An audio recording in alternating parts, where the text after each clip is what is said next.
Alright, my wife talked me into talking about my doppelganger experience, if that's what it was.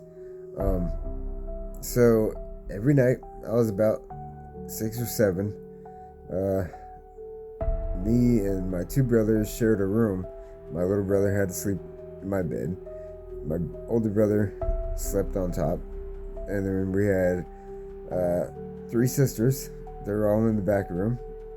And we were in the middle room, so there was a hallway that went back to their room and then past us to the kitchen and living room. My parents slept on the living room floor on their bed, and every night this happened. My older sister, my older brother, and my mom would walk up to my doorway, and I could see like part of my brother, part of my sister, and my mom in the middle. And every night I'd see them, they'd ask me, "Come on, James, you want to come with us?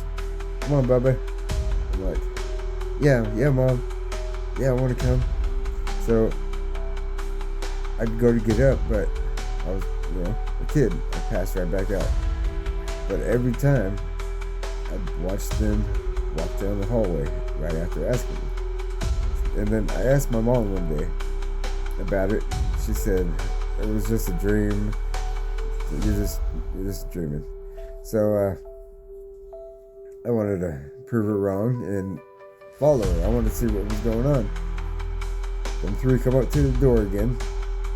Ask the same question. "Bubba, you want to come with me? Come on, James." I'm like, "Yeah, Mom." This time I made myself get up. I watched them as I'm getting up walk away from the door frame. I'd seen them. And every time they'd ask me this, they had just a blank expression on their face, and it felt cold. But it just looked like my mom, my brother, and my sister. So, I'm a kid. I'm gonna go with them.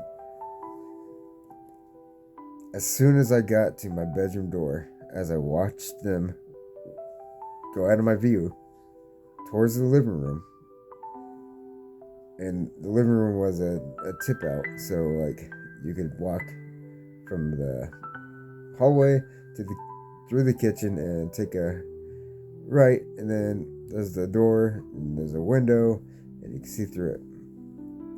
I come out, I don't see him in the hallway, so I go fast to go to the door, but I didn't want to just walk out the door. It was dark. So I looked out the window. Nothing was going on. It was silent in the house. The only thing in the living room was the blinking of the VCR and the moonlight coming through the window. So you kind of see everything. You can see my dad laying there perfect. But what was fucked up is I see my mom too, and she's snoring. I walked all the way over to her. That shirt was my mom. After that, it was like my stomach dropped, got a lump in my throat, got the weirdest feeling. I'm up by myself. So I sneak back to my bedroom, and as I sneak back to the bedroom, I jump on the bed real fast, and then out of curiosity, I get out of the bed and I look up on the top bunk, and there's my brother, and he's asleep. So I know what I seen. I've seen it every time. I know I woke up, because every time I'd try to get myself up, and this time I was up, and I made sure I watched them go down the hallway, leave my view, and go down the hallway. As soon as I came around that corner, they were nowhere to be seen until I got to the front room. There was my mom, there was my dad, and they were both sound asleep. But yeah, there's my experience. And just to add on to this, it never happened again. Ever. And if you ever had any experiences like this, I would love to hear it in the comments. Alright, later, TikTok.